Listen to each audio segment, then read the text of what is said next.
आणि आता बातमी पाहणार आहोत सत्ताधारी महायुतीमधल्या राष्ट्रवादीला बसलेल्या धक्क्याची।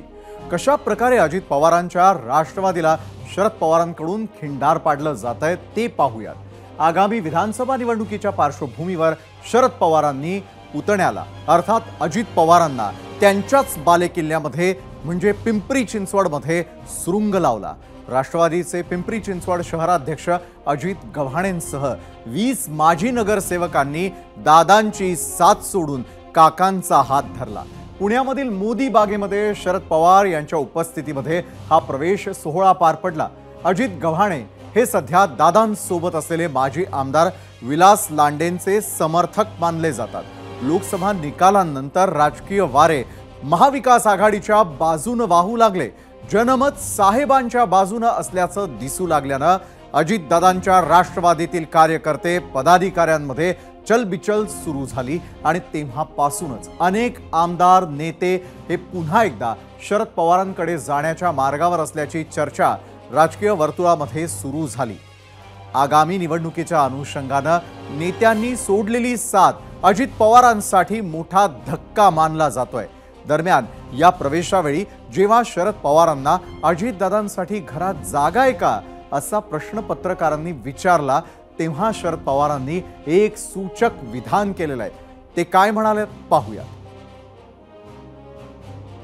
सगळ्यांना जागा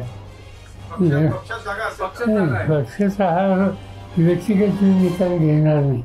माझे सगळे सहकारी या संघर्षाच्या काळामध्ये मजबूतीने उभे राहिले त्यांना पहिल्यांदा विचार झाली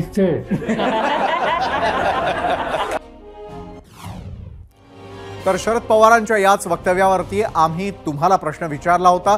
तो प्रश्न पाहण्यासाठी आपण आता जाणार आहोत आपल्या पोल सेंटरला। तर 0 अवरमध्ये आज आम्ही विचारलेला दुसरा प्रश्न तुमच्यासाठी तो म्हणजे संघर्षाच्या काळामध्ये ज्यांनी साथ दिली त्यांनी होकार दिला तरच अजित पवारांना पक्षात पुन्हा स्थान। शरद पवारांचं वक्तव्य राष्ट्रवादी पुन्हा एक होईल असं वाटतं का? होय आणि नाही हे दोन पर्याय तुमच्यासाठी। पिंपरीतल्या पक्ष प्रवेशावेळी शरद पवारांनी विधान परिषद निवडणुकीमध्ये शेतकरी कामगार पक्षाचे जयंत पाटील यांचा पराभव का झाला याचं कारण सांगितलं। विधान परिषद निवडणुकीमध्ये महाविकास आघाडीमध्ये कुणी कुणाला फसवलं नाही, फक्त रणनीती कशी असावी या संबंधीची मतभिन्नता होती असं शरद पवार यांनी सांगितलं। पाहूया।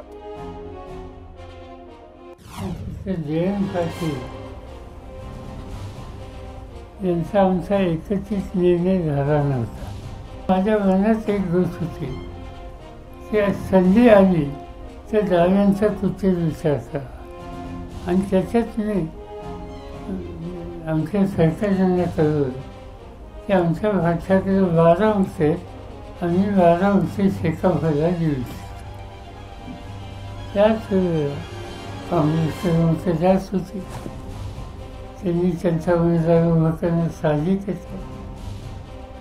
शिवसेनेकडे थोडी जास्त होती पण पुरेशी नव्हती, त्यांनी निर्णय घेतला आपला उमेदवार उभा करायचा। माझी सूचना होती तुम्ही तुमच्या आजूची काय असेल ती सगळी तुम्हाला घ्या, 1 नंबर आणि 2 नंबर 50% शेकाफळ द्या, 50% शिवसेनेला द्या। हे जर केलं असतं तर माझं गणित आहे तिन्ही उमेदवार आले असते।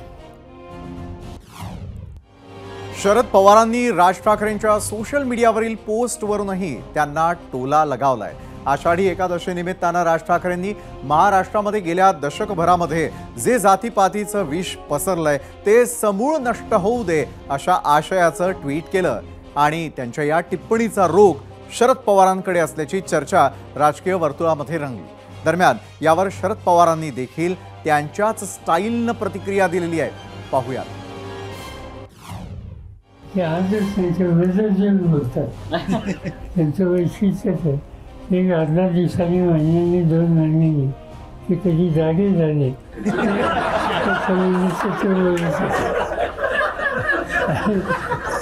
त्याच्यावर साधारणतः ज्याच्या टिप्पणी केली त्याचा कॉग्निजन्स वाचक देतात अशांच्यावरती टिप्पणी करतात।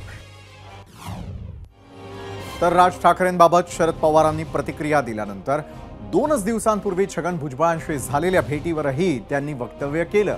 आरक्षणाच्या मुद्द्यावरून महाराष्ट्रामध्ये अस्थिरता आहे, 2 समाजांमध्ये तेढ निर्माण होते आहे आणि या विषयावरच भुजबळांनी भेटून चर्चा केल्याचं त्यांनी सांगितलं.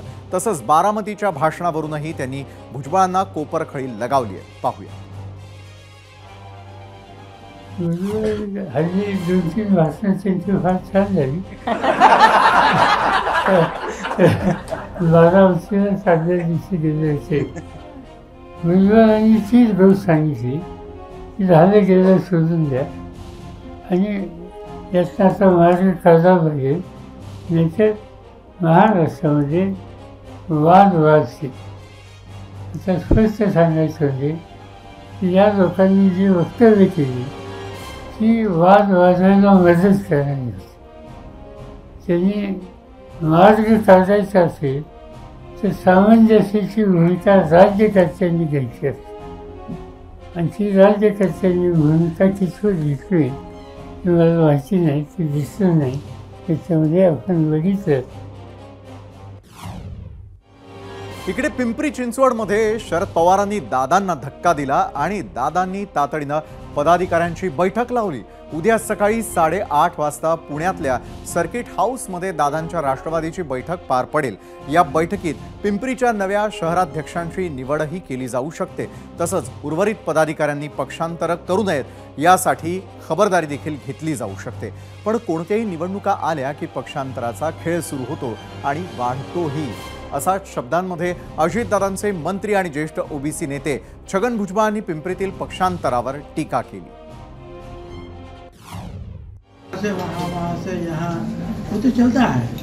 किसको लगता है कि यहाँ मुझे टिकट नहीं मिलेगा तो मैं वहाँ जाकर लड़ूंगा, वहाँ नहीं मिलेगा तो वहाँ दूसरी जगह जाकर लड़ूँ. ये तो होना है. 2-4 महीना में तो कई लोग ऐसा उल्टा पुल्टा जो है तो जरूर होगा. तो मैं समझता हूँ इतना गंभीरता से लेने की कोई ज़रूरत नहीं. आज हमारे सामने है महाराष्ट्र में सारा झगड़ा खत्म कैसा, शांति कैसे निर्माण. आणि आता वेळ झालेली आजच्या भागातील पवारांच्या प्रश्नाचे आम्ही विचारलेल्या प्रश्नावरती तुम्ही दिलेल्या प्रतिक्रिया पाहण्यासाठी आपण आता जाणार आहोत आपल्या मीडिया सेंटरला. काय म्हणते राज्यातली जनता? संघर्षाच्या काळामध्ये ज्यांनी साथ दिली त्यांनी होकार दिला तरच अजित पवारांना पक्षात पुन्हा स्थान. शरद पवारांचं वक्तव्य. राष्ट्रवादी पुन्हा एक होईल असं वाटतं का? होय आणि नाही हे 2 पर्याय तुमच्यासाठी होते. सोशल मीडियावरती एक्सवर गोविंद परब लिहित आहेत, लोकांमध्ये गैरसमज पसरवणं ही शरद पवारांची सवय आहे. विश्वतेज जाधव म्हणतात अजितदादांचं नेतृत्व परखड आहे म्हणून दादा परत एकदा पवार साहेबांच्या राष्ट्रवादीमध्ये आले तर मोठं बळ मिळू शकतं. श्री पाटील लिहित आहेत एकत्र होऊन परत यश मिळणार नाही, अजित पवार यांना साहेबांनी पक्षात आज तरी घेऊ नये. सुयश पावले म्हणतात एकत्र येऊ शकतात परंतु शरद पवारांनी त्यांना पुन्हा घेऊ नये, नाहीतर स्वतःच्या पक्षासोबत महाविकास आघाडीचंही नुकसान होईल. यूट्यूबवर पवनसिंग राजपूत म्हणतात हा शरद पवारांचा गेम आहे. तर फेसबुकवर मंगेश गाडेकर लिहित आहेत अजित पवारांना पुन्हा पक्षात घेतलं तर लोक तुम्हाला आधीसारखे मतदान करतील याची शक्यता नाही. इंस्टाग्रामवरती कृष्णा शेळके लिहित आहेत संघर्षाच्या काळामध्ये सर्वात महत्त्वाची साथ ही जनतेनं दिलेली आहे, हे विसरून चालणार नाही आणि त्यामुळे त्यांच्या मताचाही विचार व्हावा.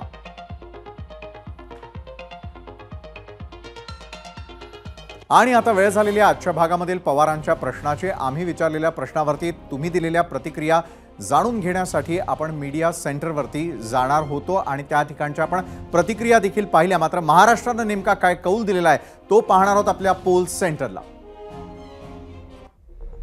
तर आज विचारलेल्या प्रश्नावरती यूट्यूबवरती 13,000 मतं आपल्याला प्राप्त झालेली आहेत आणि या 13,000 मतांपैकी जर आपण पाहिलं महाराष्ट्र कौल देतोय, होय म्हणतोय 68%, नाही म्हणतोय 32%. पुढे इंस्टाग्रामवरती आपल्याला 2,500 मतं प्राप्त झालेली आहेत.